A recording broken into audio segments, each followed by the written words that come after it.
This week on the Steam Machine podcast, it's Far Cry 3 and Blood Dragon. Cue the music!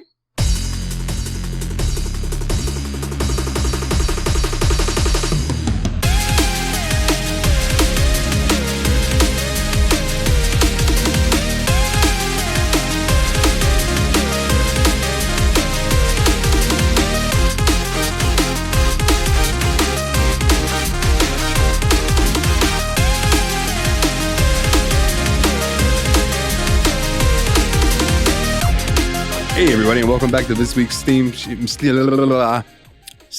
podcast. Yeah. Oh, it's going to be one of those already. My name is Dalton. Joining me is the Destructo Bros. What's up, everybody? It's Nate. Damn, it's Willie. So, I couldn't think of the rest of the verse to do with that, but I would have ended it on, and it's neon everything. Because it definitely was, but we'll get on to that in a little bit. Even the bow and arrow is neon. Fucking everything is neon, and I loved that. Spoiler. But we'll talk about that in a bit. Gentlemen, it has been like a week or two, and we were playing, I'll just get this out in the front, we were playing Yakuza 3, decided we wanted some more time with it, so we threw out a short episode in between. So that is why you are getting this here episode. Let's start with Nate. How you been, my good brother? Man, doing pretty good. Just been... sure Willie and me have a lot of video games to talk about, so I'll take the less exciting one, and I'll let him do the exciting one. We've been still on our bullshit with Phasmophobia. Like, me and Willie can't stop playing Phasmophobia. They've went and added a ton of achievements to that game, and it's been a lot of fun just getting those achievements to pop every game and just like giving us a reason to go in and try to get things done. And the cool thing is because this game has been around so long, every single achievement is super rare because of all the people that played this game 2 years ago still count at the achievement numbers. So oh, fuck yeah. Oh, what? Yeah. And one of the coolest things, too, is one of the Chivo missions is just get a hunt of this ghost for the first time. And it's not retroactive, which means the first, dozen times you play, you'll be like, oh, we finally got a demon. Yeah. Like, we're still getting those trickled out to us. Hell yeah. I love the one, I believe, Nate, it was you that posted the screenshot of it, where you got a super rare achievement for spending $1. Yeah. And I was like, surely that's a glitch, but you explaining that now makes way more fucking sense. Yeah, it's just like any game that's been around for a long time, and they had to apparently add a bunch of achievements to Phasmophobia for the console releases because they couldn't get on Xbox or PlayStation without achievements available. People want those fucking gotta trophies. Gamer score, yeah, dude. Yeah. So they had to retroactively add all of those back into the Steam version as well. So it's just been a lot of fun grabbing those achievements. And so now it's really neat just to see those pop out. There's 2 ghosts I still don't have, and I'm really sad because we died on a hunt for one of the ghosts I didn't have last night. For the Jinn. Was that the Jinn? Yeah, I don't think I might have. I'm going to see which ones I don't have. But yeah, honestly, we're still really enjoying the progression system in that game too. I think we've talked about that a little bit, where you can now all the different objects like flashlights and spirit boxes, all of those have tiers now. So if you play and get your experience up, it'll unlock those for you to buy. Which I like because that kind of gives you more incentive to keep playing, because you're like, oh, well, if we get here, we get to check out this new item. It's going to be super cool, you know? Yeah, because we've got... Yeah, one of the things that... we've unlocked the tier 3 flashlights now. So how is it? It's so much better. Going into those really dark, wooden-y type places like the farmhouses and stuff, it makes things so much better to go in. If we could get you wrapped in one night, Dalton, I wouldn't mind going to the prison again, just because it's that much of an improvement, like the prison or the school even. Wow. Yeah. I'd be down. Those are literally the exact things I was thinking. Literally, I'm so stoked for the level 3 flashlight because now the farmhouse is no longer pitch black at night, and I feel like with 3 players we could do high school.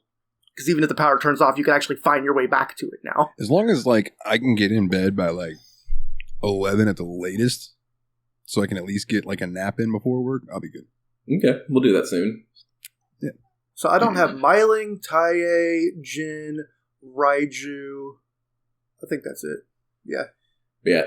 I've got 4 types of ghosts still. It's just been a lot of fun just going through it and playing that again. Me and Willie have just been let's go hunt some ghosts, which has been a welcome break from playing competitive online games for me. Because, like, I'm starting to feel a little bit burnout on Brawlhalla and Rocket League again. So, like, having something to go to play with other people that I'm not worried about, like, winning necessarily feels good. Yeah, I think burnout isn't the word, but feeling like I need to beat an online person or I'm either letting myself or my team down is a little bit rough sometimes. So, like, I would rather be playing PvE games for a little while. Although I'm really stoked about the new Brawlhalla update. SpongeBob is finally in the game. Yeah, that's true. See, I would really like to play Smite with you guys sometime, but that's another one of those games where it's like, it's competitive, but I go into it like, I don't care if I win or lose, I'm just here to get experience. You know what I mean? Yeah, and we were talking to our nephew, Zachary, who told us that he thought if we were going to get into one MOBA, that Smite is absolutely the best first one to get into. So that's an opinion I've heard a lot, and now I know someone who does a lot of borderline professional gaming. He appreciates that game too. It reminds me way more of, I think I've mentioned this before, World of Warcraft arenas than it does gameplay that I've seen of League of Legends and things like that. Cool. Which is so weird because literally, it was a Warcraft 3 arena that Defense of the Ancients started out as. Yeah. That was like the first MOBA. Yeah, which is a great name, by the way. I don't know. I hate that people shortened it to Dota because Defense of the Ancients is just such a cool name. I had no idea what Dota meant. I didn't either until just now. That's why I'm saying, like, it's so sad that people say Dota because whatever you said it was.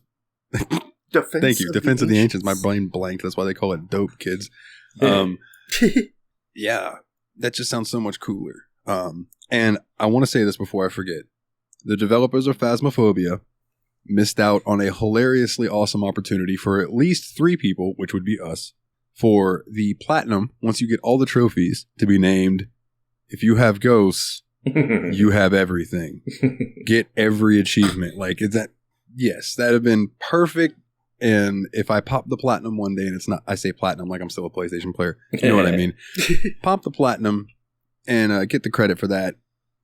I'm going to be upset if it's named anything else. And I'm sure I can go look and see what it's named, and it's probably not that. But still. I've literally never done Gamerscore PlayStation. The last PlayStation I had was 3, and I didn't really use it online. And I still call 100% achieving a game platinuming it. So you're not alone. I'm telling you. It's like, even if I played on Xbox, I don't think I'd call it Gamerscore. It's like, yeah, I got the trophies. Like the achievements, whatever, Chivos. But when I get a gold or whatever, no, it's a fucking platinum. Get out of here. It's a platinum fucking trophy. So there's this other game that you guys have been playing that I'm very curious about. I keep seeing it pop up under your names. I'll look over there sometimes and one of you is playing it and the other one's not. Sometimes it's both of you playing it and I assume that's together. It's not. If we're both playing it, it's not together because this game only has couch co-op. So for us to play it together, we've been using Parsec. Okay, and Parsec is kind of like a fake couch co-op type thing, right? Yeah, it lets you connect into your friend's computer and just join them, and it recognizes the controller they have plugged in as a controller and plugged into your PC, so it kind of lets you do and then you're like basically streaming the game for both of you.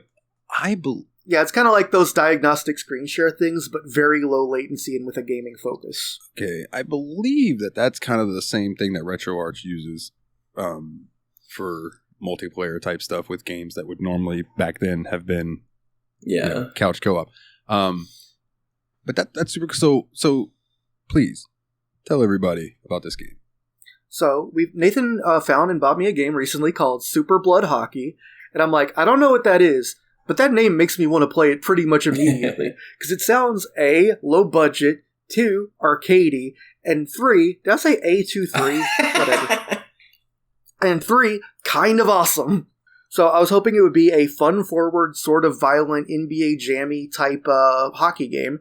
And what I was really hoping was maybe it would be an intentionally retro game, because like Super kind of makes me think of old video games.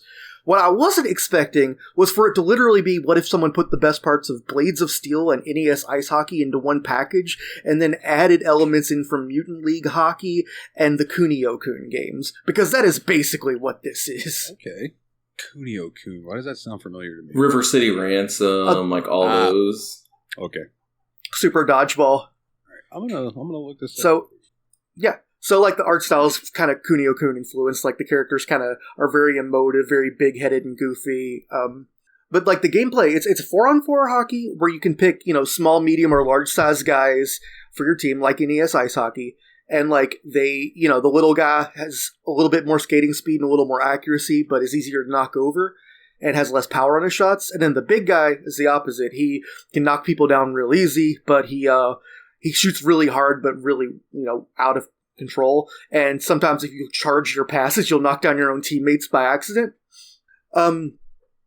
But then a medium-sized guy is best at face-offs and is a good all-rounder and everything else. So then, but like Blades of Steel, it's a very fast-paced hockey game. It doesn't have any penalties, and there's only one way to get a power play, just the same as in Blades of Steel. It's my favorite rule from any hockey video game, and I'm glad someone finally stole it. The only way to get a power play is to win a fight. Case. If you win a fight... Okay, in Blades of Steel, the losing player is dragged off by the referee and sits in the penalty box for 2 minutes. In Super Blood Hockey, the losing player just lays on the ground twitching until he can get back up for like around 2 minutes, but it varies. It's a little random. Yeah, and this game is called Super Blood Hockey because it is extraordinarily gratuitous with the blood. Like, this came out back in the Mortal Kombat days and be like, yeah, this belongs. It's definitely an M-rated game. Yeah. It's a little cartoonish now because it's deliberately leaning into like the dystopian future bad sports game inmate type thing when you go into the career mode or whatever. But if you play just like the normal mode, like the tournaments or the exhibitions, then it's just basically a really violent 8-bit hockey game. Yeah. See, I would be in it for the story mode to see how that runs, because that was what Yeah, the franchise mode is actually extremely good in this game. I was surprised by how in-depth it was. Like, it's all about drafting your players, then improving their stats, and you can buy them illegal drugs to improve their stats too. So, like, there's a shady guy out by the dumpster you can go talk to and buy steroids, marijuana, bulkers, and cutters from. And to help improve their stats, and then like your players have a one of their stats is brain damage, so they have a total of how much brain damage they have, and the higher their brain damage, the more likely they are to get injured if they get knocked down in a fight. And and injured can be multiple things too. Like, there's out for the game type injuries. There's a minor injury where you lose the player for like a week at maximum. There's crippling injury, which the player is in a hospital bed, and you have the option to just pull the plug on him if you don't think it's worth waiting like the month it might take to get him back. And then there's just straight up lethal injury, where the player is out for the game and will not be returning ever. Literally again. Dies on the ice. Jesus. Yeah. I don't know if I can swing this check, but that's something I'll look into getting, because it sounds interesting. And I love hockey games, and there's not a lot of good hockey games on PC. There's and that's one thing. That's why Nathan's the main reason I found the game is because like I've been wanting to play a hockey game on the PC or even the Switch, which neither of those two systems that I own have an NHL game that's modern. And you know what sucks is that like I have one for the PS4, but it's like I don't keep it installed on there because my dad plays the PS4, and it's like I can leave that room for him to. He's not going to fucking play a hockey game, so I'm just like, I know, whatever. But like, here's the thing: when I resubbed to Game Pass, it told me like, here's all the games that you can enjoy using Game Pass, and one of the ones that flashed across the screen was the newest NHL game, and I was like, oh, and I went and looked for it. It's on the Xbox version, but it's not on the PC version, and I'm like, how does that make a lick of fucking sense? I literally don't understand how hard it would be to port the Xbox version of the game to the PC. Like, I feel like there's so many games that are just ported directly from their Xbox version to a PC. It just seems like it'd be such an easy thing and free money that they're not taking. I guarantee it's because they don't want to try to map the controls to mouse and keyboard. My argument to that is I own a game called Session Skateboarding Simulator that literally has in big words when you go to buy the game on Steam page, this game requires a controller. You cannot use a mouse and keyboard to play it. I don't think it's that. I honestly think it's because a lot of EA's monetization model for their most recent sports games has been based on Ultimate Team instead of based on just the sale of the game itself. And I think that they expect that people on the PC will just hack in the characters they want, because it's way easier to mod a PC game, and they don't want to have to deal with the anti-cheat stuff. That is another possibility. Well, and also, like, I don't blame like Skate and Recession, for having that, because we all know real Yakuza use a gamepad. Real Yakuza use a gamepad. Word. I remember when I was with Megan, she used to make fun of me for using a controller on PC, and I used to send her that picture. Real Yakuza use a gamepad. And she was like, "You're not a Yakuza." And I was like, "I am Goro Majima, damn it." I used to make fun of Nate for using a controller in inappropriate times, but I think Nathan has finally learned what games are better WASD and mouse and what games are controller games now that he's kind of been in the PC gaming space for a while. Yeah, speaking of that, I have definitely used mouse and keyboard for the game we were playing this week. I want to do a little bit more talk about Super Blood Hockey, though, honestly. Well, Dalton hasn't told his stuff this week either, so yeah, do the Blood Hockey. I just wanted to make sure we weren't accidentally transitioning off of the you're fine. So another thing I want to point out, when we use Parsec, remember, it's one player sharing their screen and the other one's connecting. The game supports up to 4 players. We could have you in, buddy. We could. And everyone picks what team they're on at the beginning of the game, so we could all just slide on over. It doesn't have to be competitive. We could team up and be 3 out of the 4 characters and then just switch around, you know? I'm down. Hell yeah. I think that'd be fun. Yeah. And you don't have to own the game for us to do that. Yeah, that's what I meant by the Parsec thing. You don't have to own the game for that at all. Cool. Well, that saves me $14.99, or if I want to get the special edition, which is on sale right now for $14.39, I can get the game and the soundtrack for cheaper than the game itself. So, I will be honest, the soundtrack is short 8-bit loops that really get stuck in your head real hard. Yeah. It's been playing in my head when I go to sleep at night, not gonna lie. I'm just laying down all of it. Yeah, but the funny thing is, we literally picked this game up this week, right? I already have more time into Super Blood Hockey than I have into games like Sonic Adventure 2, The Talos Principle, and Arkham Asylum. I hope this doesn't make us bad podcasters, but I guarantee that if you count uncounted hours from us playing it 2-player, we probably have put more time into Super Blood Hockey than Yakuza 3 and Far Cry 3 Blood Dragon combined. That would make sense to me. I got intimidated by Far Cry when it opened world. We'll talk about that later, but Word up. Is it safe to transition now? Well, what have you been up to, Dalton?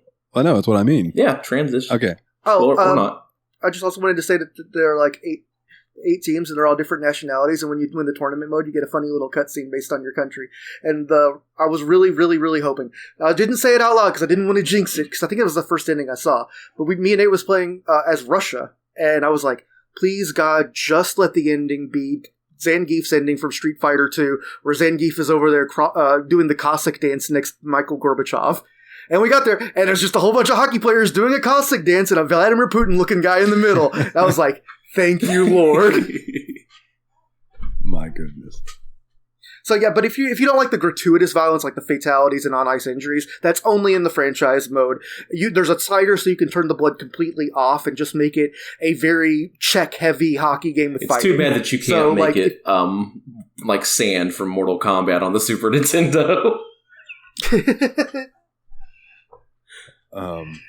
Yeah, we're good now. So, hi Dalton, how have you been this week? Tired. Yeah, buddy, I know you've been talking about your work. I've been putting in like 9 to 10 hour days. Which, hey, when that paycheck hit, I wasn't complaining. You know what I mean? So no. it adds up. But I have been doing a few things. But there's something that I want to ask you guys, and this might just be me. It's it might be that I'm weird. I have a favorite water fountain, right? No, that's super normal. If you find the good water fountain, you go back to you'll go to a different floor to get. Yeah, that's super normal for neurodivergent folks. Keep going. Yeah. Oh, okay. So, well, yeah. Whatever. The Winn-Dixie. That's fair. You got me on that one. The Winn-Dixie on JD's route. I'm working JD's route this week because he's on vacation. So I'm doing Walmart and Winn-Dixie. Right. So that's why I have to get up and go. I have to be there at 5 a.m. Word, you still have Winn-Dixie. I love that. Oh yeah. I'll never escape Winn-Dixie. I feel like we've lost all of our Winn-Dixies, Pick Packs, and Piggly Wigglies, and it is a sad, sad time. Well, I might be losing the Winn-Dixies too because I don't know how many of them are turning into Aldi. I like Aldi as well, but yeah, I don't know. Winn-Dixie just makes me feel nostalgic. Aldi's weird, man. I go in there and it's like, damn, it's like you don't have to give a shit to work here. You can just grab stuff and throw it up like wherever. Yeah. I kind of like that. Aldi is like honest about how much they don't give a fuck. They're like, you came to the cheap store, you know what's up. But I will actively leave my drink in my truck when I go into this Winn-Dixie, because back by the bathrooms, but away from them, is a water fountain. And I don't even know about the right one, but the one on the left, it's the coldest water fountain I've had since high school. Yeah. In high school, there was a water fountain that was behind the library that was absolutely fire. It was so good. It was so cold, and it actually squirted a good distance, so you didn't have to get your mouth real close to the weird thing that it comes out of. Lord. Those are the factors. You got to have pressure. You got to have temperature. Those are the factors. Yeah. Flavor is maybe third place today. Yeah. As long as it ain't nasty. It's not sulfur water, so immediately I'm all right. Like, as long as it doesn't taste like eggs, I'm good. It's that Florida water difference. Half of it tastes like eggs. Yeah. But man, it's so good. But yeah, so I've just been doing a lot of working and playing some games. I've really only been playing Yakuza 3, Far Cry Blood Dragon, and Pro Wrestling Sim with like a dash of Final Fantasy 14 here and there. I don't even think I've seen you get on Final Fantasy 14. It's been the other three pretty much exclusive. I logged in not last night. I think it was either last night or the night before. I think it was the night before, and I played a little bit with of the Fall Guys event with Mikolov. Oh, which is literally they implemented, for people who don't know, implemented like Fall Guys courses, but made it work for Final Fantasy 14's control system and the way your characters move, and it's super fun. I got me a cool hoodie in the game that's a Fall Guys hoodie, and I got a golden little crown that sits on my head. I was wondering if it was like, if it used the Final Fantasy mechanics to play Fall Guys courses, because that sounds really difficult to carry over. Those are two very different games. Yeah, like you can't grab and things like that. Like you can in Fall Guys, you can't grab and hold on to people, which immediately to me makes it better. You're not immediately getting trolled sometimes by your teammates. But Final Fantasy 14 likes to think that they're really, really good at platforming, and I'd say that they're good at it for an MMO. But there's some serious platforming puzzles that they have that like you got to be precise, and the precision is there. I've seen people do them with ease. I am not that person, especially since I play it with a controller. So but yeah. So anyways, I've been playing, like I said, Pro Wrestling Sim. Right. I could talk about other things I've been doing and all this. Yeah. No. Listen, I have a mod for Pro Wrestling Sim that adds in, like, so I just download where there's like a website for Total Extreme Wrestling? Is that the old? Okay. Yeah. That and Pro Wrestling Sim they have where people have created universes and things like that you can just download and play. So like I have one that's current day. I have one that's like the 90s. I have one that's like all of like the popular legends from all of the companies. And like that's the roster you go with and choose from. So I have one pulled up right now that I'm gonna make a new game with it, and I want you guys to help me choose the rosters to use. There's not a ton of them.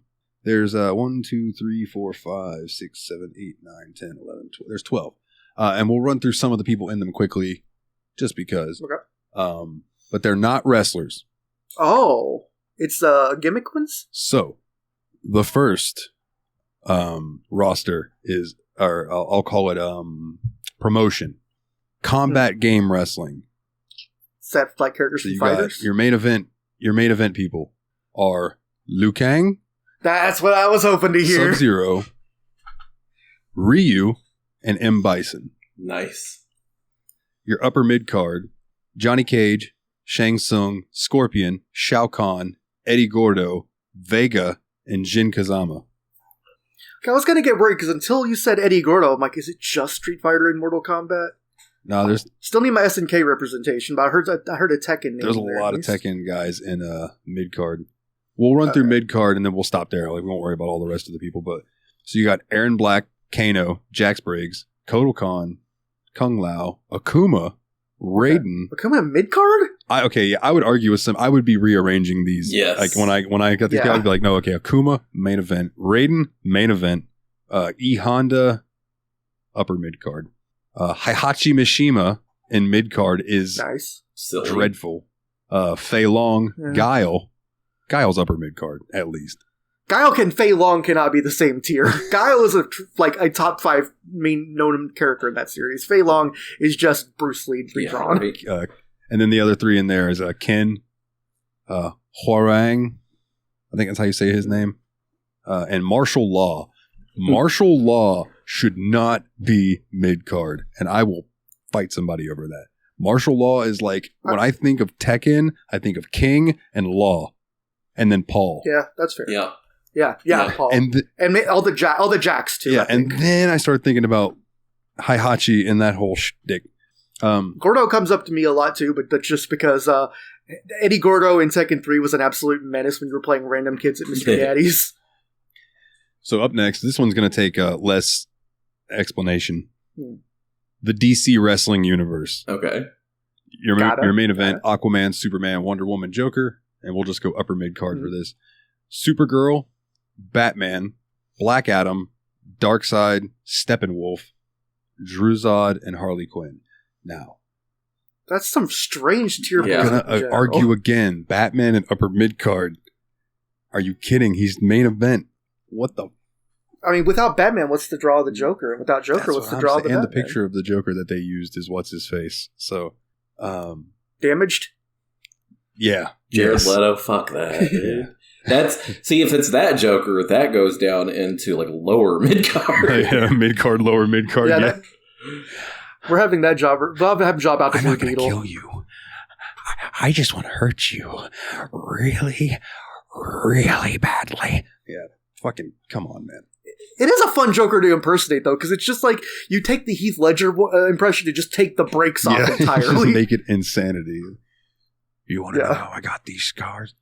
All right, so up next we got Dead Man Wrestling. Oh boy, I have no idea what that is, and I'm terrified. So this is not one I would personally pick, but your main event: Rick Grimes, Maggie Green, Michonne Hawthorne, and Negan Smith. Oh, okay. I see what we're doing here now. Cast of Walking Dead, and I'm scrolling through, and it's like it's all Walking Dead people. So The problem is I can only name about 6 Walking Dead characters. I would not have any idea what was happening. Question though, does it take characters from the Telltale Walking Dead game? Like, is Lee and Kenny in there? We do a quick scroll through. Because Lee and Kenny are great characters. They're all from the show. That's valid. Okay. But Daryl being upper mid card, I feel like the cast or the fandom of that show would argue he's main event. But yeah, no shit. That is also one of the only ones I can name. Right, exactly. I mean, Negan deserves to be in the main event. Negan for sure. If I know the actor that played your character from something other than Walking Dead, they can probably be top tier. All right. So that's Negan and Daryl for sure. Up next, we have a Joshi promotion, I'll call it. Yay! Oh boy, what is the gimmick going to be to this Dead one? or Wrestling. Oh, it's DOA. It's DOA. So your main event, people. Sonya Blade, Katana, Oh. Chun-Li, and Poison. So it's Femmes Fatale from fighting games. I like that. Okay. I wasn't quite right with the DOA guess, but that's cool. I like it. Upper mid card, you got Cassie Cage, Cetrion, Jackie Briggs, Cammy, Julia Chang. Shout out for Julia being that high, just saying, and Anna Williams. Okay. Still no KOF representation. What's going on here? Who made these rosters that never played an SNK? If Nina Williams she's got to be lower than upper mid card. Are you fucking kidding me? She came before Anna. Yeah. Okay. She's Anna's sister. She's the whole reason Anna showed up. You had to play through and beat Tekken 2 as Nina to unlock Anna. Fuck off. Boy, Tekken 2, the unlocks in that game. I never even owned Tekken 2, but there was a magazine article I had about that I just treasured because I was loving reading it. It'd be like, you beat this character to get this highly related character, and I'm like, this is it was so this cool. Is beautiful work. You beat it with King. You got Armored King. You know, like it was. I think Angel and Devil or something like that too. Yeah, Devil and Angel. But yeah, so you got your. I think Mokujin and Temujin or something like that. All right. I think if we have the male fighting games one, we should add the women's one too. That seems like 2 fun ways to have. That's true, and I could make it and like go into the universe and edit it where like one owns the other, so I would control both. Okay. So the next one is first person wrestling. FPS characters. Duke.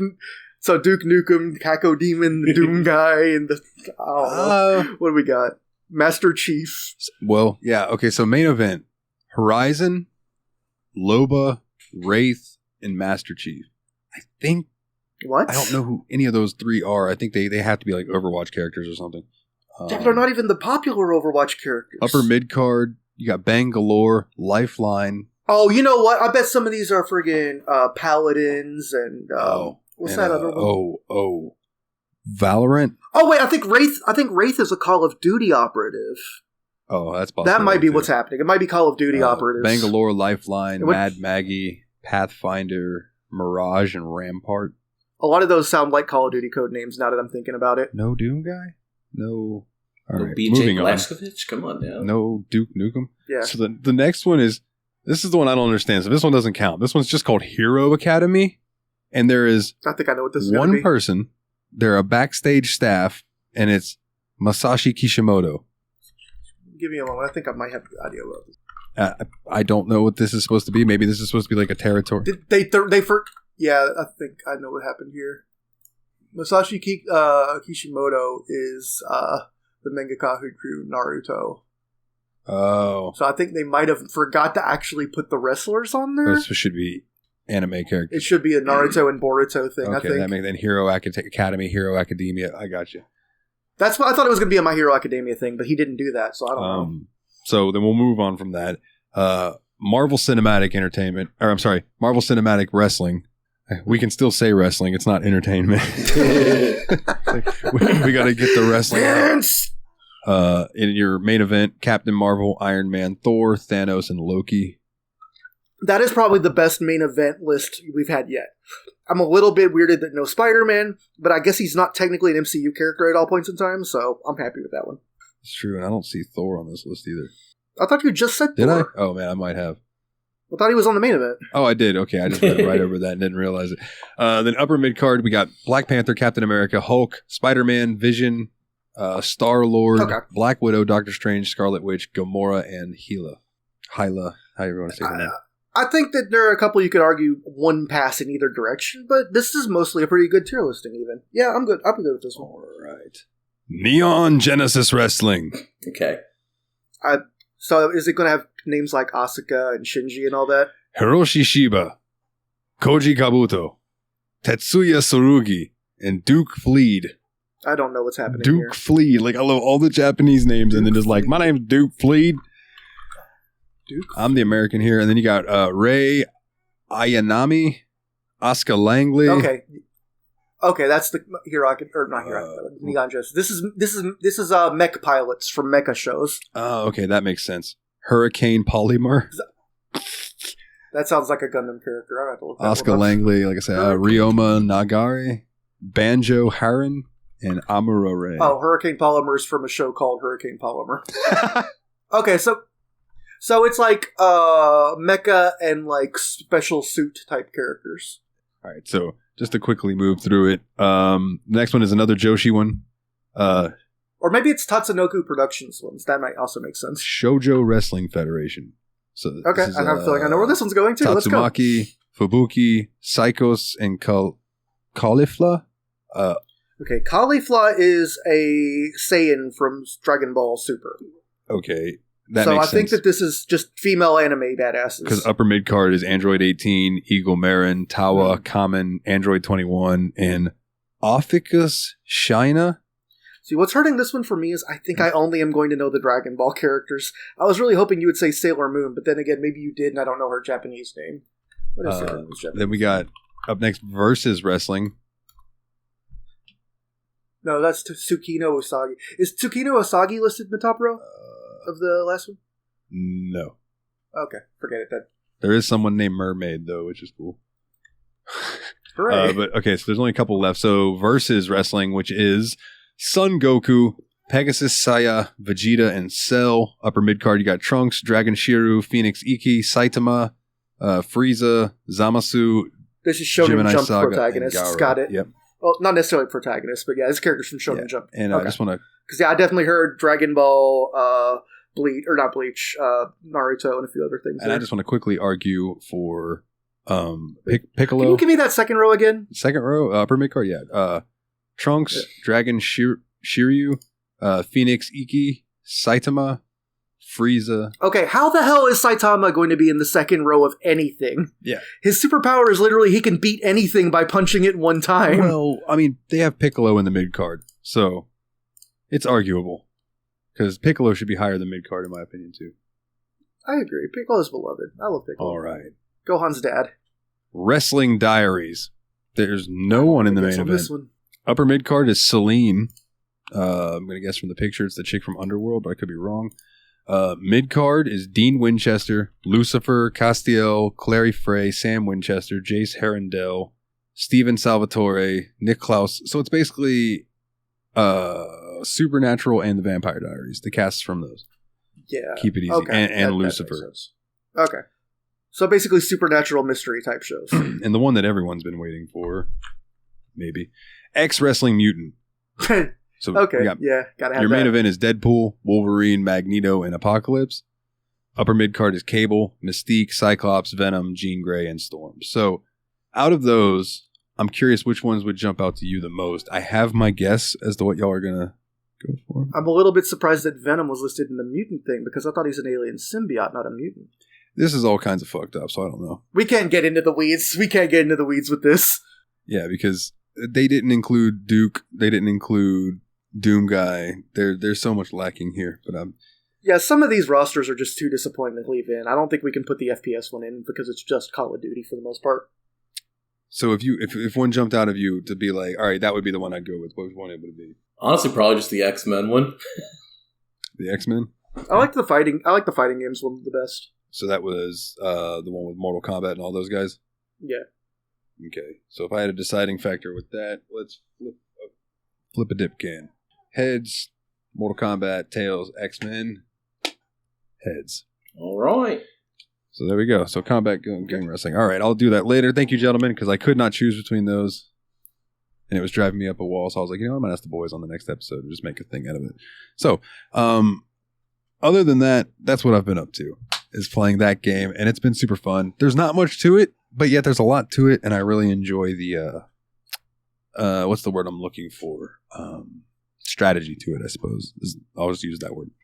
Cool. Now, we played a little ditty that wasn't super long called Far Cry 3 Blood Dragon. And I have, before we get into our first thoughts and everything, I have the O-dubs, the obligatory wicca booty of bullshit. And that is my boys. Far Cry 3 Blood Dragon is a 2013 first-person shooter developed by Ubisoft Montreal and published by Ubisoft.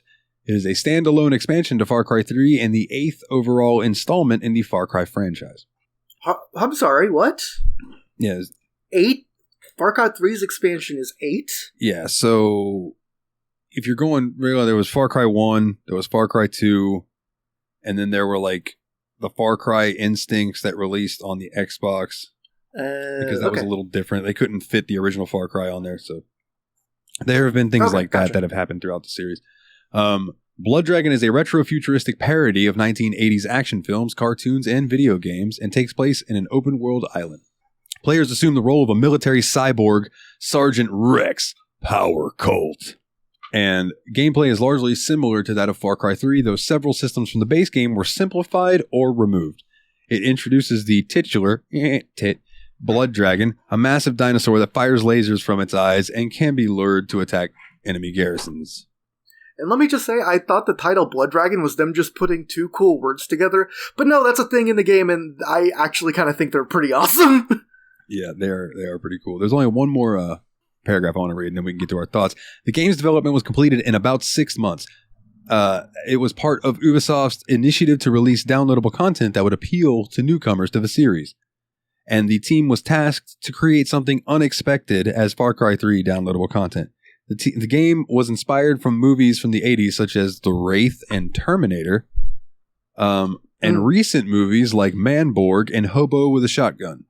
Oh, okay. The director for Hobo with a Shotgun, Jason Eisner, became the game's informal advisor after befriending the game's director, Dean Evans.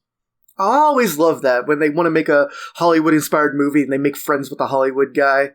Like, I bet Kojima's rolling in those right now. Yeah, right.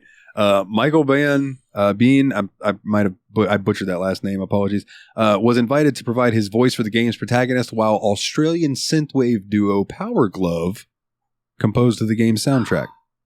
Oh, okay. I was going to say, it sounded like some legit synthwave, and yeah, I've actually heard of Power Glove, so that makes a lot of sense. If I could give this game, if I was going to give this game the most credit, it would be for its soundtrack. Like, the music was really good throughout it. And just quickly, Trials of the Blood Dragon was released in 2016. It was a spin-off of this. And an adult animated series has recently been released on Netflix in October of 2023, loosely inspired by Blood Dragon, called Captain Laserhawk, a Blood Dragon remix. Which apparently has a cocaine-snorting Rayman. Has a cocaine-addicted Rayman, yep. It just sounds like the most ridiculous show. But after playing this game, I am actually not surprised that it exists. Thanks, Ubisoft.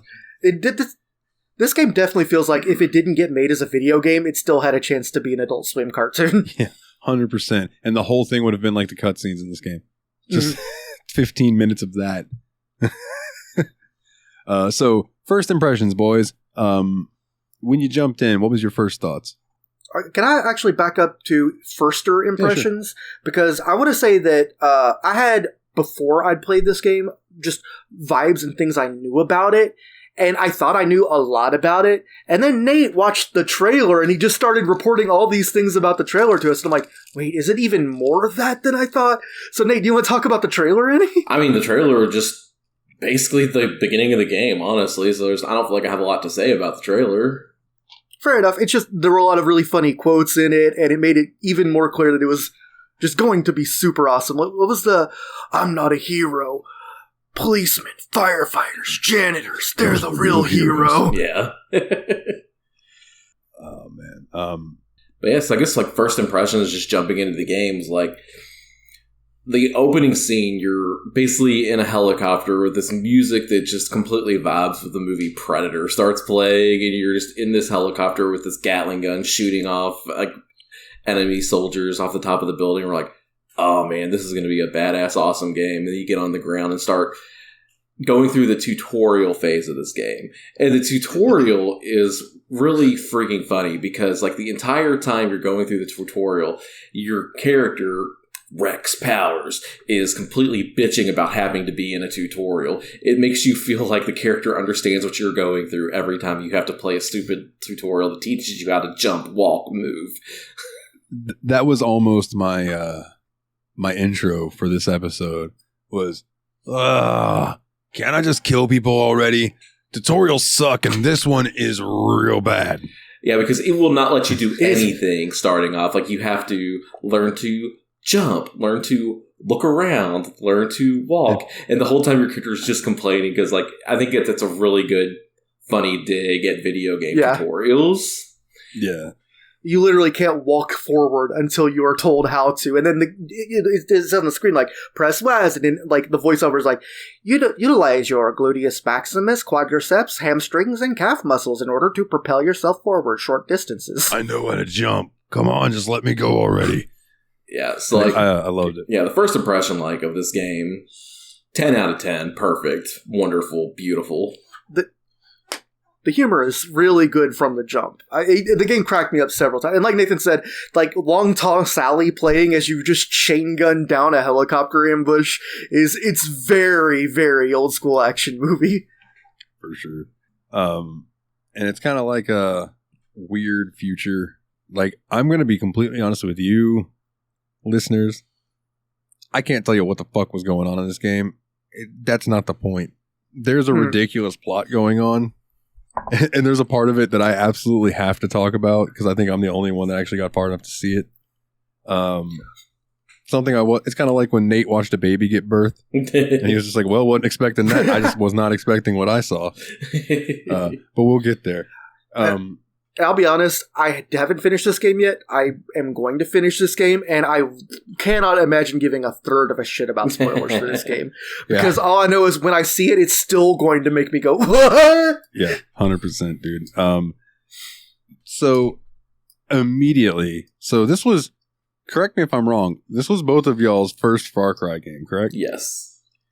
Yes, and like you said earlier, they said that Blood Dragon was intended to get people who had never played the series to try it.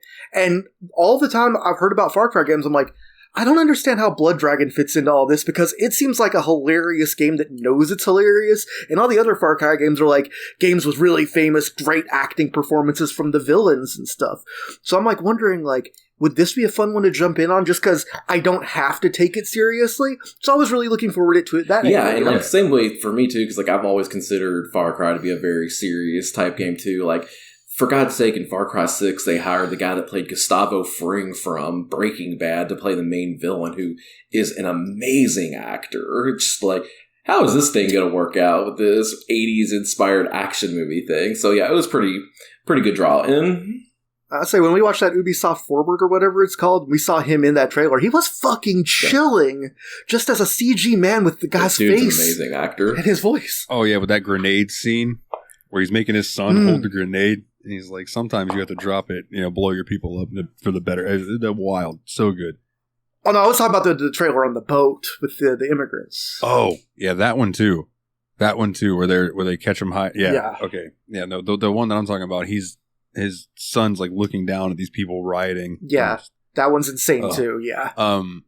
Far Cry is a little like Yakuza in the sense that the main story takes itself very seriously, but there are some hilariously wacky side quests you can come across. Specifically with Herc. Herc is a very, very American guy with a mullet who's like, "You, come on down, boy, let's go shoot some animals and shit," and things like that. Like, That does make me happy to hear that, because, yeah, I don't know. I think we got different levels of enjoyment out of this game, but I'm definitely on the I will try another one in this series board for sure. Yeah, and like I would like to see a full install. And like the wiki said, is that Far Cry Blood Dragon took a lot of mechanics and stuff and dumbed them down or removed them. So this is a very simplified Far Cry experience. Yeah. So, kind of got through first impressions. What kind of other moments do you guys want to talk about this game? Well, I kind of want to go to the other side of first impressions. So, you jump in. I love the aesthetics, the humor, the music is awesome. The character voice acting is just killing me the whole time, because your dude is just doing all these action movie cliches, setting himself up for it on purpose. Like, you tear out a dude's heart and he's like, "Oh, now that's a heartbreaker." Then you tear another one and he's like, "That's still a heartbreaker." Like, he has so many stupid quips, and they were cracking me up because the ones that land, and the ones that don't land are twice as funny.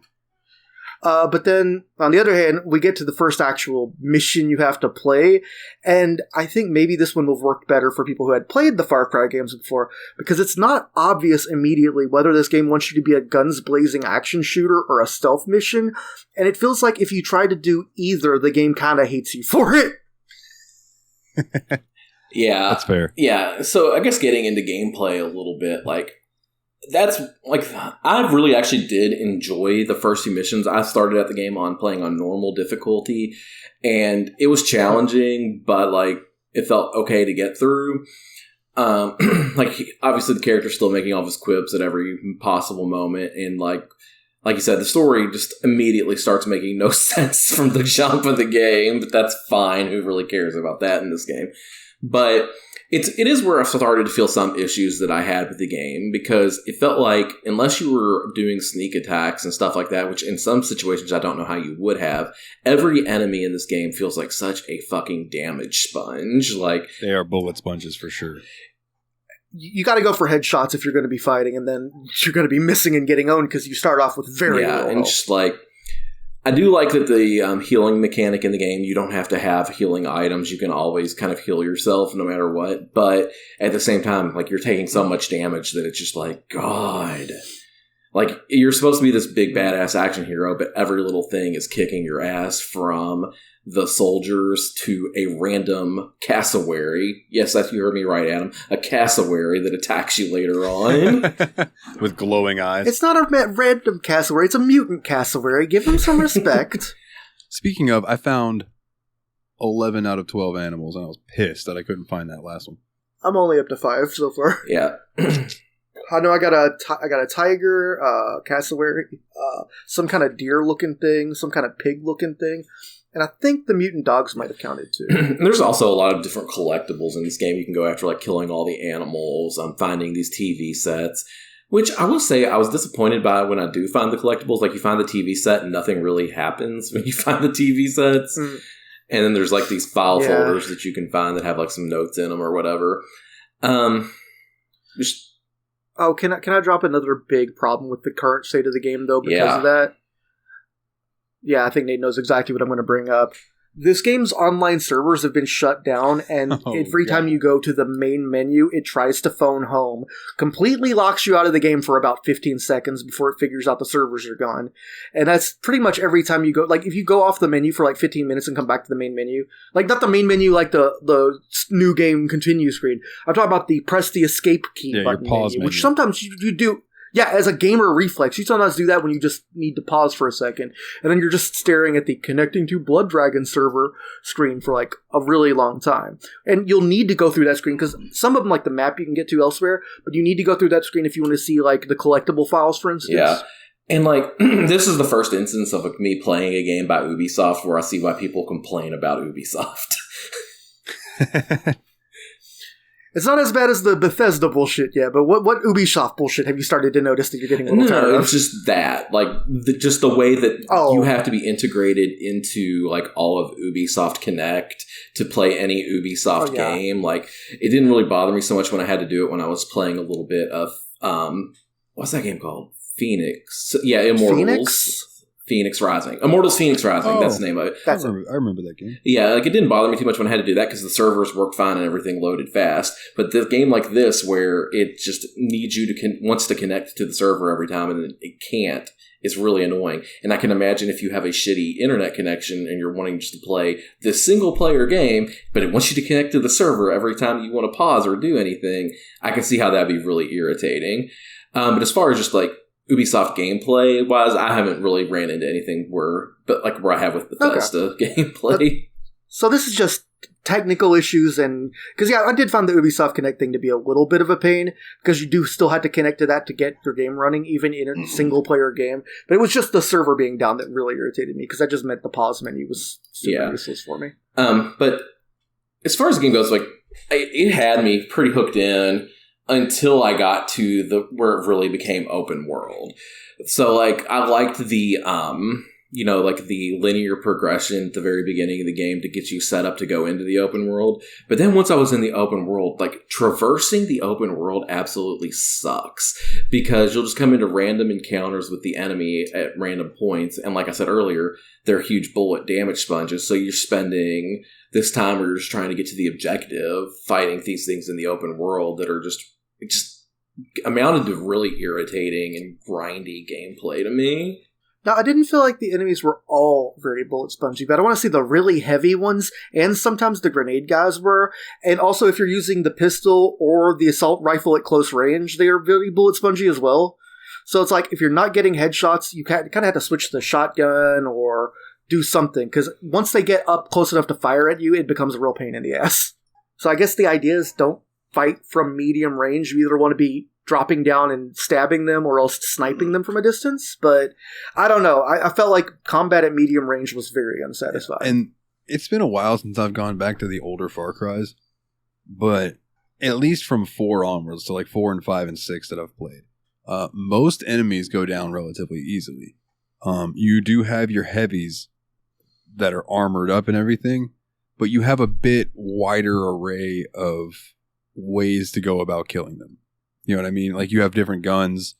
You have more than just the little selection. You know what I mean? You're still limited on what you can carry, but you can decide what you want to carry. There's more options. Gotcha. And then, there's... What also helps it lend to a bullet sponge feeling to me, too, was, like, because headshot and regular body damage was so varied, I have no idea what it takes to kill one of the heavy guys. Yeah. Like, period. I will say, like, even in, like, that one kind of, like, battle early on in the game where your buddy was trying to do the reactor or whatever, and then, like, you have to fight a bunch of guys in that kind of smallish room. The only way I was really getting through that was by throwing grenades. Grenades, yeah. Yeah. Grenades. When I figured out to use grenades to take out the first guy in the middle, I won't say it made it easy, but it made it survivable enough that you could start running around and picking people off. But yeah, otherwise, the moment you pop up, you basically get blasted. Have to hide back behind the mainframe, heal. They flank you and you're toast. Like, you can't just get through that with regular, normal, non. Yeah, and I will say this too. Like, I don't have too big of a problem with damage spongy enemies. Like, right? Because I've played through Doom 2016 and absolutely adored that game, even though like the Hell Knights and Barons were enormous damage sponges. But there was just something that I found limited and unlikable about the combat system in this game. Another problem I ended up having with the game was the UI in general. Like, the way you pull up your weapon wheel in this game is you have to hold down the 1 number on your keyboard and then select what weapon you want to use with the mouse. It just felt like, why can't I just use the scroll wheel to scroll to the next weapon in my inventory fast? Like, it like takes time. You have to like either memorize where all your things are and move your mouse really quick, or just use the gun you have available at the time to fight. I think you could also, or you can learn the numbers. Yeah, you could also too, just hit but 1, the 2, numbers, 3, or whatever. I didn't realize you could do that. But I never. Oh, I never got good at memorizing the numbers too, because it's like 1 is pistol, which immediately goes against everything I know from games. Even though in Doom 2016, 1 is also pistol, but like 2 is, I want to say 2 is assault rifle, which that's not true in any video game. 3, I can't remember if 3 or 4 is sniper rifle, and I was just playing the game before we recorded. One of them shotgun, one of them sniper rifle. That's a problem. Later on, there's a couple different weapons that you can get and swap out. So those aren't necessarily the only 4 guns that you get. Right, because there's that situation at the very, like, when you finally get out of the opening area and kind of start moving into the open world where you get the crossbow and have no other weapon. Yeah. Right. I thought that was fun. That scene was fun. I agree with Nate. I like that. I really enjoyed like the linear part of the game a lot. I'm sorry that you didn't get into the open world, but even though I had some struggles with the combat in the linear section, I also am the kind of guy that doesn't mind banging his head and like Nate. You saw me play Kadinger's Sanctum when I was way too sleepy to be playing Doom. Yeah. I streamed it to you, and I just kept doing the same thing over and over and dying over and over. But I was having the time of my life anyway. Like, so I'm happy to do that in this kind of game. But once it opened up, I actually really enjoyed.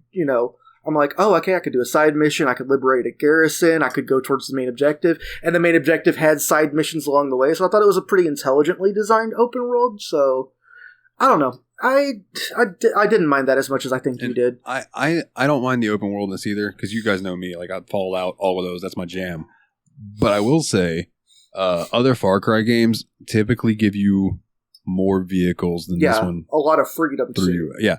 Yeah, and I didn't want to use a vehicle in this game because it felt like I was just alerting the cyber soldiers. Yeah, and that's like for instance in Far Cry 5, when you're driving around in Montana or whatever, you're dealing with the crazy religious cult. There might be some on the side of the road or whatever, and you just run them over. Like, but it's also daytime in that game, so it's like way easier to see. Yeah, at least for me in my blindness. Yeah, it's eternal sunset. Yeah, the thing about this game, it's always dark there. I will say it is cool, though, that the blood dragons have bioluminescence. I'm sure Dalton really enjoyed that. Yes. That's very nice. You also noticed that they had sharks with freaking laser beams attached to their heads. I didn't get to that, no. Okay, well, they do.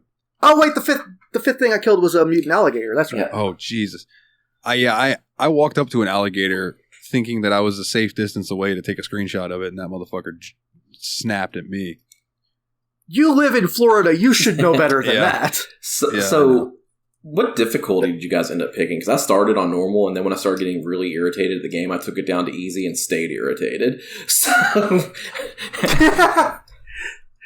yeah, you seem like you had an issue where I feel like this was a player-game incompatibility thing, where like the stuff you found annoying was just going to annoy you no matter what. Like I kept it on medium. I could see myself dropping it, but I don't think I'm going to anytime soon. I know myself. So I played this on easy with God mode, because here was my thing. Well, there it is. Did Terminator, that might be a bad example. Did RoboCop. Did any Terminator ever get killed? No, that's RoboCop is also a bad example. But the thing is, no, I get what you're saying. Your guy was way too squishy to be who he was. You wanted the power fantasy that the game kind of implicitly promises you. Yeah, absolutely, dude. It's like, no, I am Mr. Action. That's completely valid. Yeah.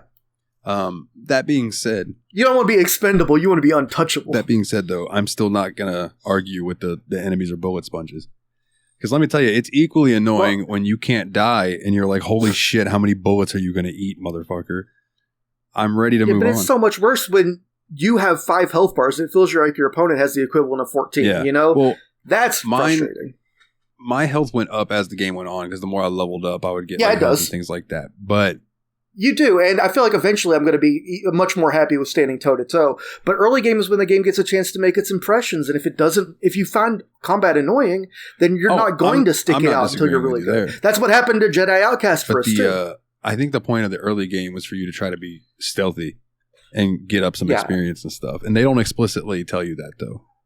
You know, so. Not only do they not explicitly tell you that, but they begin the game with you blasting the loudest gun in the history of guns, flying a helicopter, making as much noise as possible. If you hadn't played Far Cry and you didn't know stealth was a main part of the series, which I haven't, you would absolutely think, oh, the stealth is just here for bonus so we can get some extra kills. You would think it's Metal Gear Rising, another game about being a cyber soldier that rips blue hearts out of other cyber soldiers. I never once used stealth to save anybody, though. Like, anytime it was like, don't alert the guards, I would run in and run over by the person I needed to save and then just stand in front of them and all the enemies would look at me and I would just take them out. I'll be honest, you did the cave mission I was complaining about like 10 minutes before recording. I stealth killed one guy, then ran into the cave, stood by that guy before anyone could shoot him, and then just started fighting him from the inside out. Yeah. That was how I did that too. I don't think stealth was the play there. But I also didn't notice until that rep that there's a guy standing at the mouth of the cave, and I think that was the guy that was always seeing me before then. So we've touched on some negatives and stuff. I would like to throw a positive out there. And yeah, I feel like I'm banging a little too hard because I'm trying to mesh Nathan's experience with mine. The writing of the game in the cutscenes and stuff. We talked about the cutscenes are kind of like your old school video game system style cutscenes where they're pixel animate. Like sliding, moving pictures instead of full motion graphics or whatever. So there's a moment in the game where the lady in your head, or whoever's talking to you, the doctor, whatever her name was, Dr. Darling, offers you some sort of drug that'll make you like a better super soldier. Yes. And your guy's like, no, it would upset the lady at home. And she's like, oh, you're married or whatever. And he goes, your response is, no, Lady Liberty. She taught me that winners don't use drugs. And the funny thing is, I love they show the Statue of Liberty there. And the Statue of Liberty is completely graffitied up, messed up, all this kind of stuff. And I'm like, yeah. There's a pentagram on it. There's the word fuck sprayed across the front. Some other ones. Okay, let's just go ahead and get in. Well, let's get into it. Let me see the order of these. One thing I'll say about them while you're looking into that, Dalton, is that the games that it kind of remind me of as far as those animations are like Ninja Gaiden. Oh, I just thought of one. It gives me big Ninja Gaiden and Wrath of the Black Manta energy. Wrath of the Black Manta, especially with the anti-drug thing. I could get that. I have the cart right over there. So there was a moment in this game, and I don't have the build up to it. And again, I'm half paying attention to it. I'm half watching Cultaholic Wrestling Podcast. And Rex says, shit balls, I'm burning up. And then some other conversation happens between him and Dr. Darling, and it goes black, and it comes back to a sex scene where Rex is on top of Dr. Darling. I'm looking at it right now. And Dr. Darling says, yes. And then I can click back and forth between these two screenshots I took, and you can see them humping because the frames move. And it's just Dr. Darling saying, yes, yes. So then afterwards, it shows them they're laying in bed. You can see his cybernetic eye glowing, and she's smoking a cigarette. And she says, Rex. I don't know why she talks like him. Rex, I never thought a cyber commando could be so gentle. And she says, but you're still 100% man, at least the parts that matter. Oh, no, I'm sorry. After that, he says, I know my organs, my bones, my blood are 85% synthetic. And that's when she says, yeah, but you're still 100% man, at least where it matters. And then she's like, oh, Rex, is this truly it?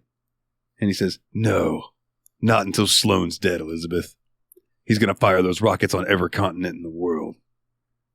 He's a monster, Rex. The new payload will infect everyone. They'll become prehistoric savages. Society will collapse.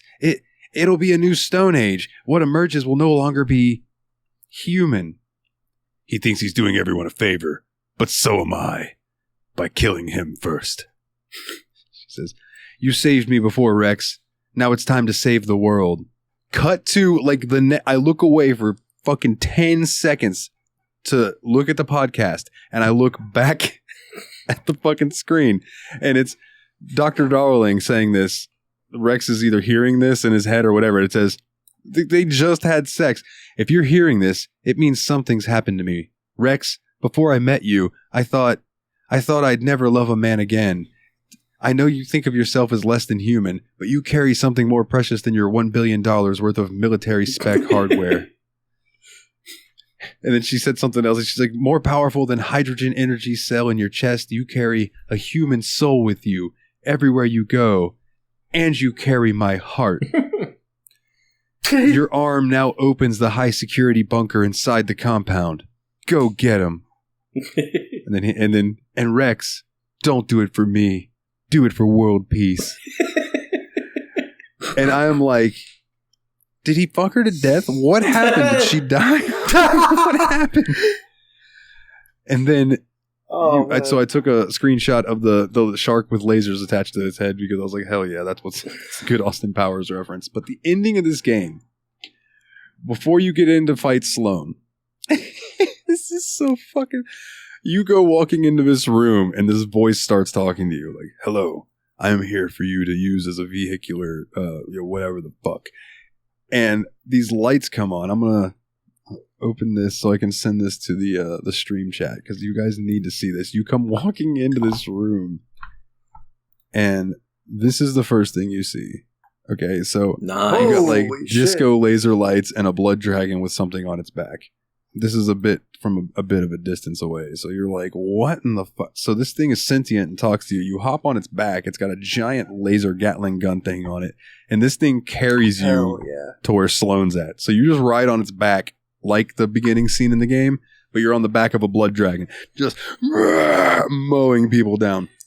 See, this game makes so many awesome decisions when it can, man. It really does. I cannot get it. Like, these are the ultimate gamer lights in this room. I thought I had an RGB keyboard. Woo, boy. Look at those steps, yeah. Like, those steps. Those are the steps Michael Jackson set his hair on fire coming down in that Pepsi commercial. But yeah, so you get to the final area. And at this point, dude, this is the best fucking part. I swear to God, guys. So the cutscene starts and you're there with Sloane and you guys are talking back and forth. And I'm like, all right, you know what? I'm going to skip the cutscene. I'm ready to do this fight. I'm ready for this game to be over. I skip the cutscene. Credits. There is no final fight. I don't know. I have no idea what the fuck happened. I have no idea how this game ended. I was like, oh, well, fuck. I'm not going back. Fuck it. I'll tell you what happens when I get there. I'm just like, man, I thought surely there'd be a final boss fight. No, the final fight in this is riding on the back of that dragon, just unleashing hell onto all these enemies. Yeah. It was fantastic. But yeah, the sex scene totally threw me off. And then the fact that it hinted at her being dead like 10 seconds afterwards. I'm like, what is going on? What is going on? But yeah, I enjoyed it for what it was. Would I go back and play it again? Probably not. There are other Far Cry games I enjoy more. But it was a fucking ride. If you've never played it, I say at least give it a shot. Yeah, I feel like it's a ride. I was like, yeah, it's a ride for sure. And like, I enjoyed bits and pieces of it, but it was just one of those things where the gameplay really pulled it down to me to a point where I didn't finish it. I made it to about the point where I was supposed to be going to the dam, and I tried to go there several times. I'm like, fuck this, I'm over this game, I'm done. Like, so it's one of those things where like there's so much about it that I really, really liked, but it was just dragged down so far by issues that I had with it. I feel like this would be the kind of game, Nathan, that you might enjoy just watching a Let's Play of or something, having someone else stream it. I mean, because it's funny, because I don't consider myself to be terrible at FPS games or anything like that, but this one just did not gel with me with its gameplay. Oh, one other quick thing. Before you get to Salone, you have to run through... Or actually, no, it's before you get to the dragon. This is how you get to the dragon with the thing on its back. You got to go through this, I'll call it a portal. And prove yourself in this trial of the blood dragon style thing. So each room you go into, you're locked to using one type of weapon. So the first one you go in, it's pistol, and you have to use pistol. The next one you go in is the rifle, yada, yada, yada. You get to a point where you get the Gatling gun, or the minigun, whatever you want to call it. And waves of dudes start running down this staircase. And all I could think about was... And just that scene that's in like almost every serious Sam game where he's like, well, that wasn't so bad. There was only like 2 of them. You bring it on. There's surely more of you. And then you just hear an army of those guys running, and there's just a fuckload of the the headless bomb guys running at you. The bombless head guys. Yeah, the bombless head guys. The bombless head man is my favorite New England story, man. So is there anything you want to touch on else? You want to give some ratings? What do you want to do? I just want to say that, I mean, again, like you said, it's a ride. It is just drenched in neon 80s cheese. It is funny. It is genuinely quite funny. Some of the writing is 80s funny on purpose. I feel like a lot of the menu writing was going for this really ironic 2010s Reddit humor that didn't always land for me. But for the most part, when it made me laugh pretty hard, and I've got to give it up for the writing and the aesthetics. Like, all we really criticized was gameplay related, and that's because, the combat had some issues, and Nate didn't enjoy the open world part, which completely legit. But if you really just want to play this game to see it in action, that is completely valid. Like, I highly recommend, if you think it sounds like something you might enjoy, you will get at least the kind of enjoyment you want. How many video games have a button that you can press just to make your character flip somebody off? Yeah. This is literally one of 2 games I can think of. Let's see, the other one might be Postal. Oh, it's probably in Postal too. I was thinking of Brutal Postal Doom. you can piss on people. I don't think you can flip them off though. Oh, that's right. Oh man. So ratings then? I feel like this is going to be a spready one. Maybe. I have a guess on both of your scores, and I think mine is probably somebody else start. I'll start for. Oh, okay. Okay. Yeah. I'll go because I didn't finish the game, so my opinion means the least because I didn't love or hate it. I intend to finish, but didn't finish it, and I liked enough of what it did that I honestly think that this game was more okay. They already had all the engine stuff, all the AI and stuff built for a different game. This game is just a joke made in a different video game's engine, and I think it's a pretty good joke. I enjoyed every element of what made this game Blood Dragon, I think.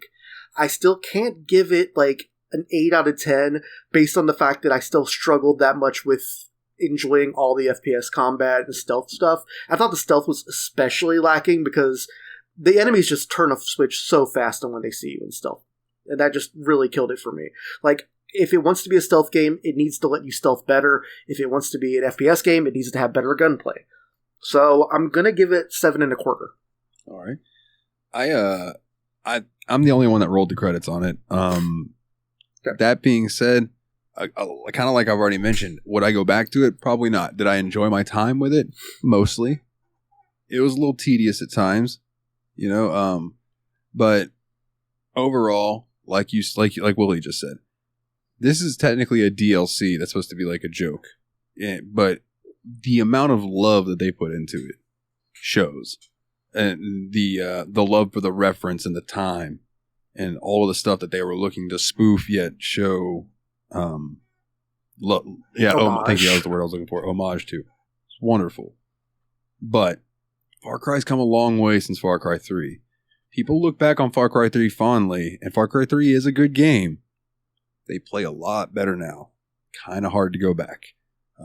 Now we might talk about that on a very, very soon episode. But for this one, I'm gonna give it a 7. It's a solid 7. Oh, Okay. I honestly thought you'd give it the highest score because you were the only one that played it long after roll credits. Interesting. No, to me, it's a good game, but again, it's not one that I'll go back and play again, so I'll just throw it right there, Midland 7. Average. It's average.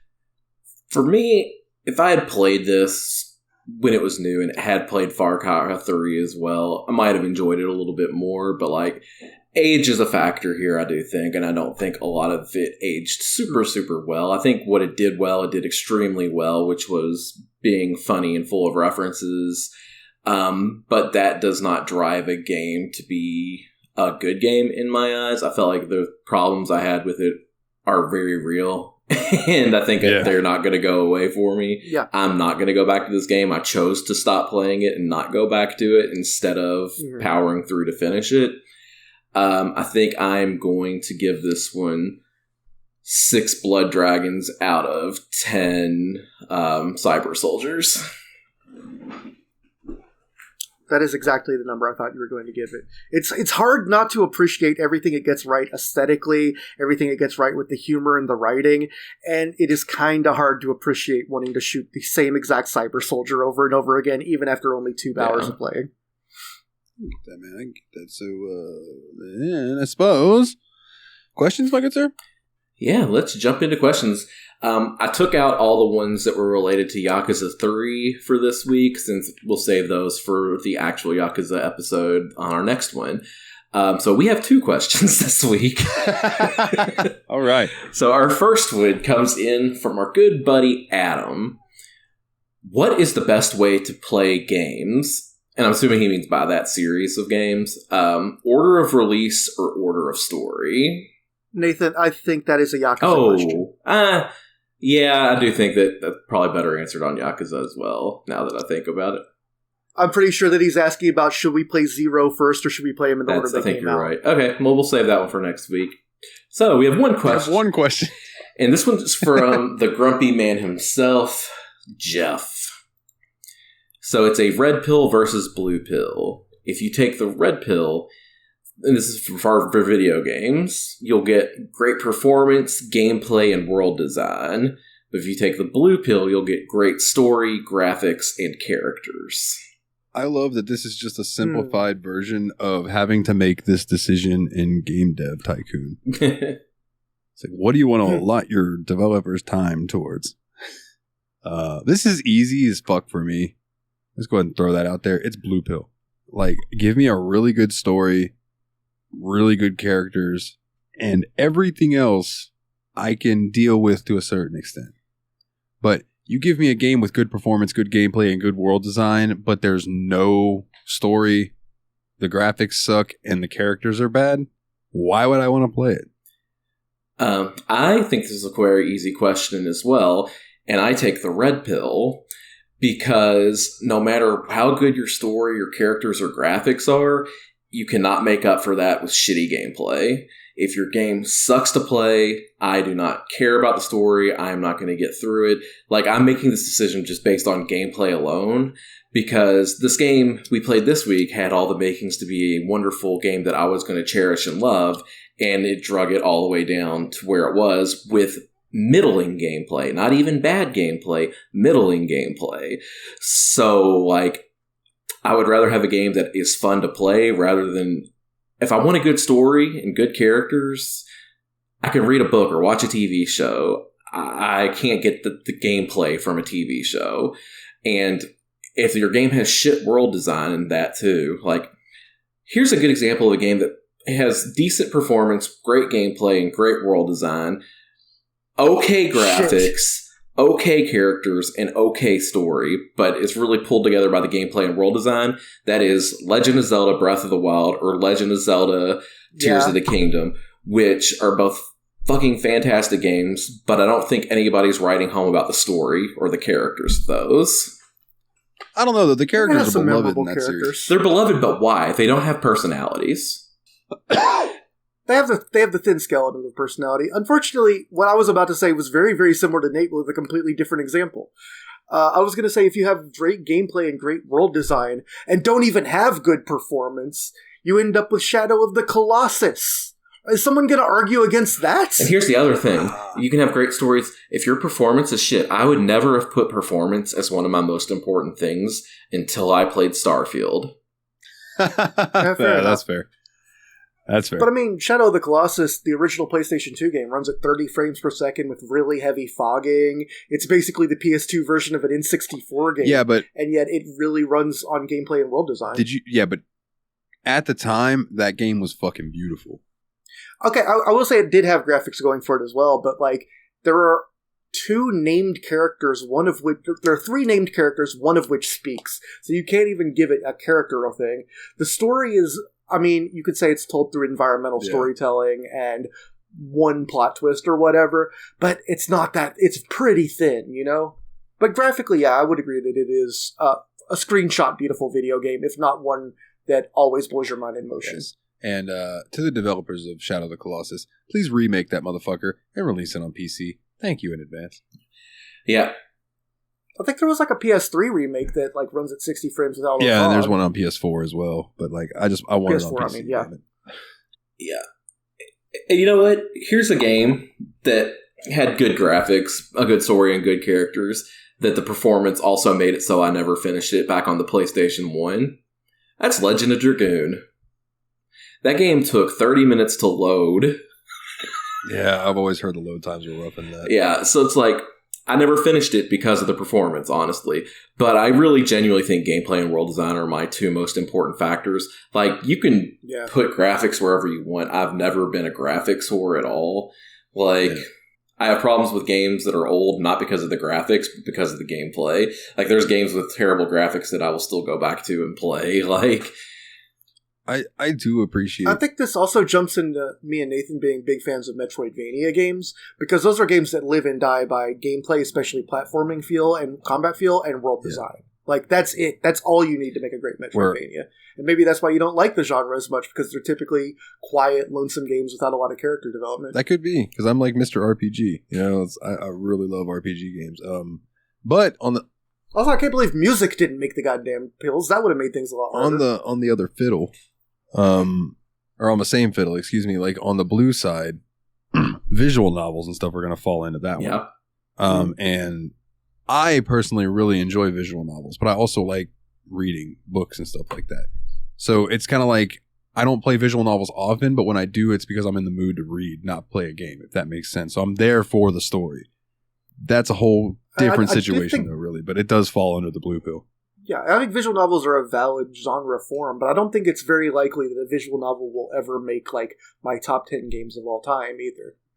Like, will I play a Phoenix Wright game and have a great time? Sure. That doesn't necessarily mean it's going to be my favorite game I played that month. Like, the next one that I'll probably dip my toes into, well, I have two that I want to try. One is the House and Fate Morgana. But Kana got me, and I might pronounce it wrong, Clannad. And that's apparently super, super good. So I'm just interested in checking that out as well. And then you guys need to play Doki Doki. I've played Doki Doki. I would like to play Plus for the podcast so we can do it together at some that's point. What I mean. Oh, that's right. It's Nate that hasn't played it. Yeah. Nate, you need to play Doki Doki. Yeah. Yeah, it's like, I don't know. I get where you're coming from too, because like, but here's the thing, I've just never played a game with great story and characters that had shitty gameplay that I've really liked. Because like, you can talk about how RPGs are really good, and they are, but like, I wouldn't have liked Dragon Quest XI if the gameplay wasn't fun. You know what I mean? Oh, I cannot wait to hear what you think about Neptunia games.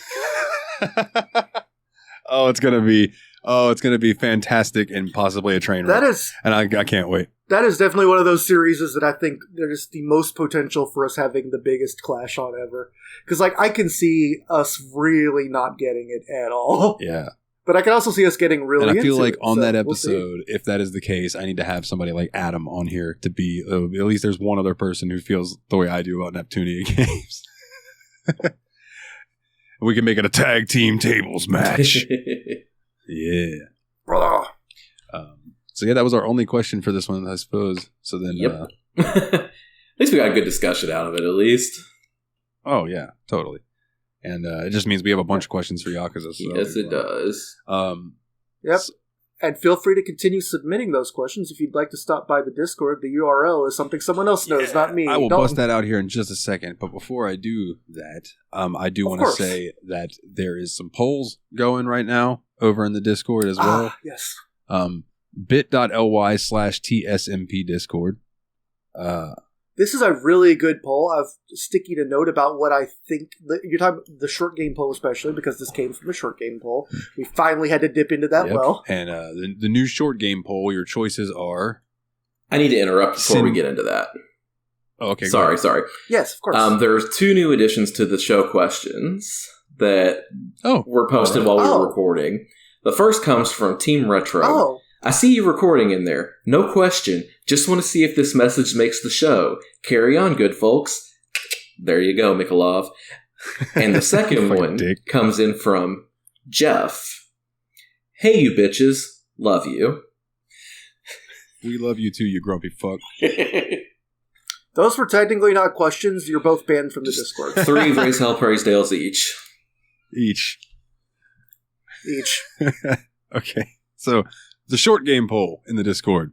Right now, the new one that's up because the last winner was Far Cry Blood Dragon. What the fuck are the polls? Shit. If last winner was Far Cry Blood Dragon, then the new poll was up, then I need to pick the winner of this poll, but there is no winner because it's a tie, and then I need to make another poll. So anyway. I guess that we'll put in a little extra time for tie breaking for this one. Let people get the vote on. So when you hear this episode, break this tie so I can make another poll. I really enjoy making polls. You got Sinmora X, or EX, whatever you want to call it, which is a shoot 'em up, right? It is a horizontal scrolling shoot 'em up, I believe. And we have never covered a traditional scrolling shoot 'em up. We've played twin stick shooters before, but never a side scrolling shmup. So every one of these games has something interesting to me. And if we were going to do shoot 'em ups for the show, I wanted one of our first ones to be either Sinmora or Ask the Breed. I feel like they're very approachable. Whereas some of those games, like I don't want to throw Ikaruga out there as the first one. It's just. So you got Sinmora EX, Sega Bass Fishing, which we've never played a fishing game for this show either, especially not one that we all super love. So we should probably play a fishing game at some point for this show. So Nate's joke aside, we've had nothing but fun with fishing games. I can't imagine that changing any. So if you pick a fishing game for us, we're just going to fish and love it, and we're probably just going to bullshit all episodes because there probably can't be that much to say about another fishing game. But it'll be a relaxing week for us. The next one on the list is not one I have on Steam, so I'm assuming this is something I got free from Amazon or something, called Etherborn. Now, Etherborn is a physics puzzler. The last physics puzzlers we've played for the show were Talos Principle and Portal 1 and 2. We have not gone wrong with a beautiful physics puzzle yet, so, hey. Plus, I could absolutely make the intro to that. Etherborn! Well, now you can't because you blew the fucking joke. I didn't sing the rest of it. It's like edging them. Just gotta, take your finger and your thumb. You know what I'm talking about, listeners. I think they're worth edging for Miles Edgeworth. The D choice, get it? The D is Injustice: Gods Among Us Ultimate Edition. This is a superhero fighting game from the Mortal Kombat people. It's actually, I mean, if you like Mortal Kombat, it plays exactly like that, so it's fun. And then I know Nathan and Dalton had a lot of fun with Mortal Kombat's 10 and 11, so I can imagine that would be fun. We haven't done a fighting game since King of Fighters 02, so I don't even think Nathan was on King of Fighters 02, so I don't think he's been on a fighting game yet. Oh, shit! Well, that'll be fun if that wins. And then there's The Hex. This game is by the developer of Pony Island and Inscription, so you know there's going to be more than meets the eye. And apparently it's about 6 characters, and each one has their own gameplay genre and their style. Man, see... not to give too much away, but that reminds me of Inscription, and that's super cool. So that's the good. It's like I feel like Inscription and Pony Island are both games you want to talk about less. Just tell people, play it, just play it. Don't learn anything. Just play it. Absolutely. So that's the current short game poll, and then the fan picked poll currently is Grid 2, Avernum Escape from the Pit, Mortal Kombat Complete Edition, Unreal Gold, and Mega Dimension Neptunia Victory 2. Which shockingly Neptunia is winning, followed by Unreal Gold. No love for Grid, not a lot of love for Avernum and Mortal Kombat. I think. Which game is Mortal Kombat Complete Edition? Is that like Mortal Kombat 8? I believe so. It was like that is the beginning of the reboot storyline. Right, okay. So it starts there, then it goes to Mortal Kombat 10, then it goes to Mortal Kombat 11. So it would be 9. It's Mortal Kombat 9. Oh, okay. So there's that. And then the retro video game poll. Jersey Devil for the PS1. Toe Ball #1 for the PS1. Donkey Kong Country 2 for the SNES. WCW vs. NWO Revenge for the Nintendo 64. Adventure Island 4 for the NES. And Super Noah's Arc 3D for the Super Nintendo. And Super Noah's Arc 3D is winning because of that badass trailer. And that has got to be the only reason that game is winning as hard as it is that thing Dane made. Dude, the people making campaigns for the ironic picks of bad FPS games have been killing it in our Discord. Both that and Duke Nukem Forever had fantastic campaigns. Dane and Master Luke going hard. We might end up doing both. And if we do, I'm fairly happy with that. I love an FPS. Oh, we're definitely going to end up playing Duke Nukem and Super Noah's Arc. Like, Duke Nukem has already won. So I need to change where it says next up Morrowind. That's not true. It's next up Duke Nukem Forever. Oh, man, I get to make a new poll for this, too. Wait, what? Soon, because next is Yakuza 3, and then after that'll be Duke Nukem. So then, that's right. Oh man, I might get to hear your reaction on a Neptunia game sooner rather than later. But that is the most recent mainline game, so it's not nearly as bare bones as some of the original ones are. But anyways, let me get the. But that's also a 1-vote margin. So if you want to come to the Discord and maybe get us to play Unreal Gold, which, wow, that is a game with a sad story behind it, with Epic completely not taking care of their property at all. Oh, man. Yeah, Unreal and Unreal Tournament. That's just sad. What am I looking? Oh, there it is. I was looking for my show notes tab, and I'm like, where is it? I can't find it. All right, so, house cleaning. If you would like to join this Discord that we're talking about, I'm going to give you the link one more time. bit.ly/TSMP Discord, all capital letters. That'll get you a link. Come join.